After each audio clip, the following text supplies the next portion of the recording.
বন্ধুরা, দেখুন আমার জীবনের একটা স্মরণীয় ঘটনা আপনাদের সঙ্গে শেয়ার করছি। আমি যখন ক্লাস 9-এ পড়ি, তো একদিন আমি স্কুলে যাইনি। আমাদের পাড়ার ছেলেদের সঙ্গে লুডো খেলছিলাম। তো আমার মা-বাবা আমাকে খুঁজছিল।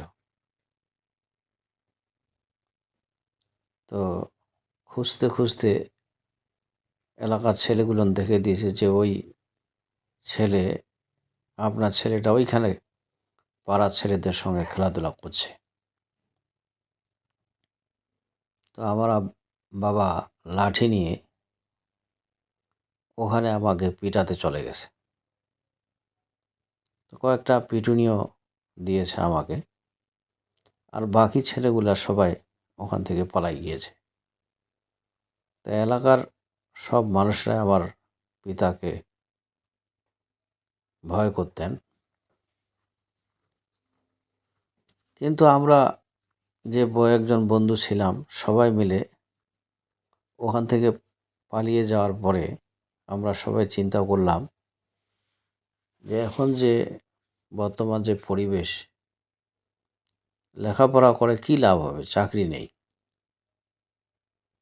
তো আমরা সবাই চিন্তা করলাম যে এখান থেকে শহরে পালিয়ে গিয়ে কোনো একটা চাকরি করব।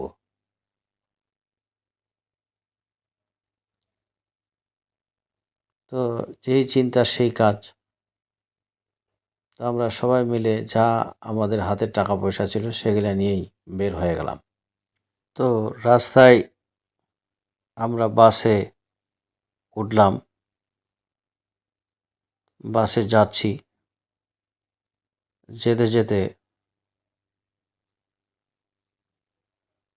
যে সুপারভাইজার আছে এক ছেলেকে বাস থেকে নামায় দিচ্ছে। আর ছেলেটা খুব কান্নাকাটি করতেছে। তা আমরা 4 জন আছি, ওই লোককে বললাম, আমি নিজেই বললাম যে ভাই দেখেন ওই ছেলেকে ছেড়ে দেন, কত টাকা ভাড়া?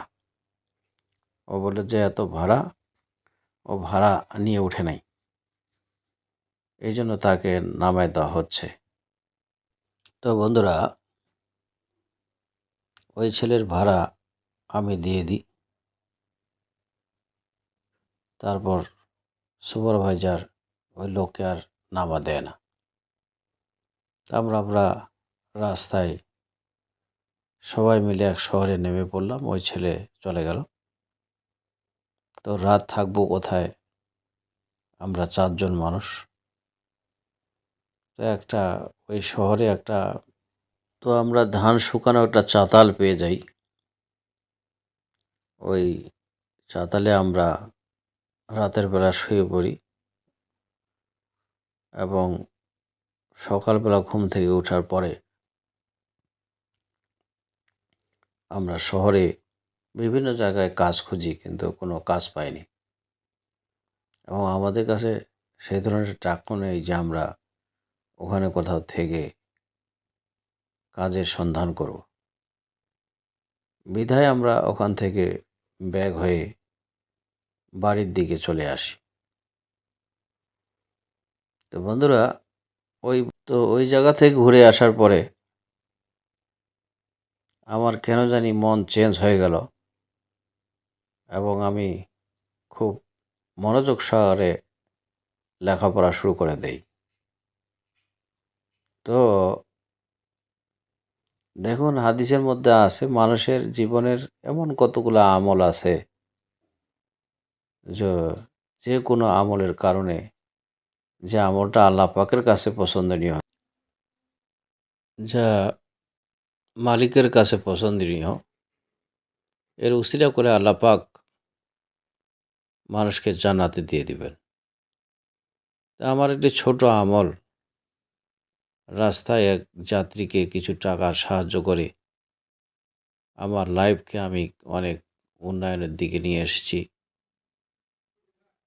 তো বন্ধুরা, আপনারাও মানুষের কল্যাণ করুন। জীবনে আপনারাও অনেক বড় হতে পারবেন। তা আমরা বেশ কিছু উন্নয়নমূলক কাজ করছি। বিভিন্ন যেসব জায়গা মাদ্রাসা নেই, মসজিদ নেই, ওই জায়গাগুলো মাদ্রাসা এবং মসজিদ স্থাপন করে আর্থিক সহায়তা করছি।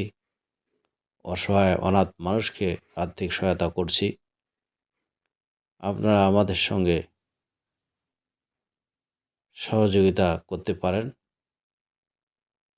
এবং আপনারা যে যা পারেন আমাদেরকে আর্থিকভাবে সহায়তা করুন। আমরা এইসব উন্নয়নমূলক কাজে আর্থিকভাবে সহায়তা করব। আপনাদের বিশেষভাবে অনুরোধ থাকছে। দেখুন, অনেক ভাইরা আছেন যারা শুধু টাকার পিছনে ছুটছে আছেন। শুধু টাকা চাই, টাকা চাই। কিন্তু একদিন কেউ থাকবে না।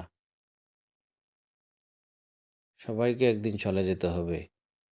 যাওয়ার পরে এই টাকার কোনো মূল্য কোনো ব্যক্তির কোনো কাজে আসবে না। তাই সামান্য কিছু টাকা আর্থিক সাহায্য করে আপনার দুনিয়া আখিরাতের জীবনে কল্যাণ বয়ে নিয়ে আসতে পারেন।